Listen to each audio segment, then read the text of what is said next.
Okay, the next section I'm quickly going to illustrate how to set up a new site. So under Warehouse Manager, you'll go to Site.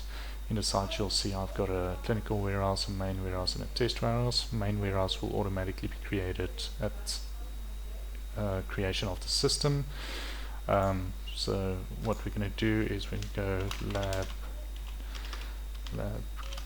Kingsbury, Afrikaans name doesn't matter, we actually only use the English one. You can provide the address. I'm going to provide one that's already here, cell phone number for where they can contact.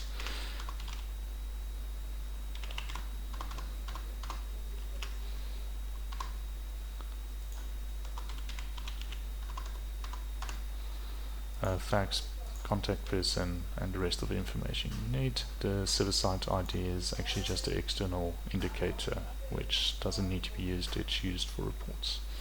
Then submitting, you will see that Lab Kingsbury has been added to the site. In the event where you want this site to be available for other users, you would actually need to go to Management, User Site Linking, and as illustrated in the past, let's take John. We'll take John and link him to the new Labs Kingsbury. This means that as soon as John logs in again, he would have the option in drop down to go to Labs Kingsbury.